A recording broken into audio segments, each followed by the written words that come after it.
"Why did you poison your colleague Varant?" Maxis asked, working as the HR of Kanako Shipyards. "So, he's the culprit." "No, sir, I didn't poison him. He poisoned himself," Ridwan said in defense. "How? What do you mean he poisoned himself?" Maxis is visibly agitated. "Have you checked the camera?" Ridwan asked back. Maxis turned on the holoscreen, showing Varant, a reptilian race called Varkan, coming to the office's dining hall and opening the large fridge, taking a container of food out. "That is your lunch container, is it not?" Maxis pointed out. "Yes, sir," Ridwan replied calmly. Varant then visibly carries the lunchbox to the male's bathroom. The screen then turned to the camera nearest to the bathroom, where it caught the noise of Varant, who, once he was done eating, was suddenly coughing and trying hard to scream, followed by the sound of running water. The running water seemingly doing nothing to muffle his desperate choking scream. Maxis looks at Ridwan, who are clearly amused looking, or rather hearing, the sound of Varant desperately fighting for his life. "Again! Did you poison Varant?" Maxis points at him. "As I said, I did not. Why would I bring poison to our workplace? That is very much against the intergalactic workspace rules." Ridwan replied, his arms crossed. "Varant is lucky that his co-worker was going to the bathroom not long after this, else he would not have made it," Maxis said, sitting back down to his chair and pinching the top of his beak. "He had his stomach pumped out, and it seems like he'll stay in the hospital for at least a week." "You know, poisoning someone and bringing poison in intent to kill someone is a crime," Sam Ann said, the assistant HR, who'd been silent. "Yes, I know about it, and I didn't bring any poison, nor did I intend to kill anyone." "Then why does the lab's result show the food in that container contains excessive amounts of poisonous material?" Saman asked, turning the holoscreen to show the lab report. "Not only that, but your fingerprints are also all over the container," Maxis added. "May I elaborate?"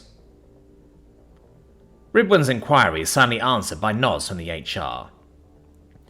"After I got married some 8 months ago and returned to work post-honeymoon, my wife has always made and packed lunch for me to take to work. After I think 2 weeks of this happening, one day I found my lunchbox empty. Clearly someone ate my food," Ridwan began to explain. "What is your wife's profession? Is she working in a place that produces chemical or poisonous materials?" Maxis asked, cutting him off.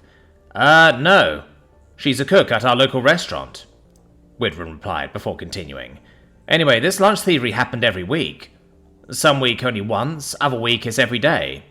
So last night I decided I had had enough of this, and can't let anyone just enjoy my wife's cooking without paying her. So I decided to ask her to make me fried rice." "Fried rice? What's that have to do with Varant's poisoning?" Saman asked. You see, the food my wife made is often slightly spicy. Not hot, but just a touch of heat to my liking.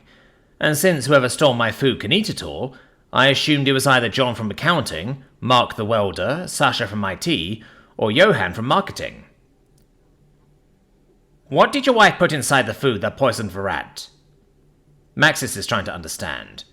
"Well, since I thought it was another human like me who stole my food, I asked her to make me a fried rice that would kill a European."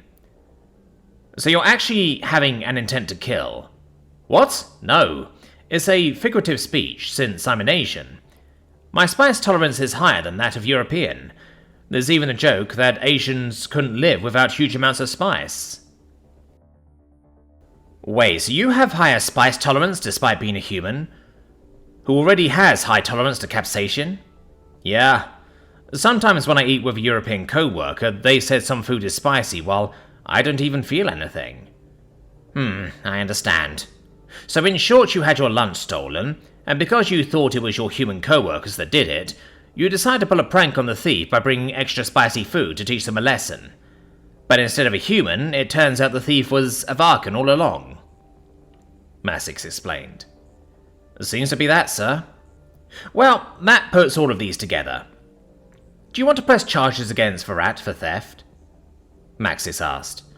No, I think him having his stomach pumped out is enough of a punishment. Can't believe he was the one that stole my food all this time. Huh. I suppose we'll put this under accident then. Thank you for your time, Ridwan. Maxis extended his hand as he stood up from his chair. You're welcome, sir. Ridwan shakes his hand before leaving the room.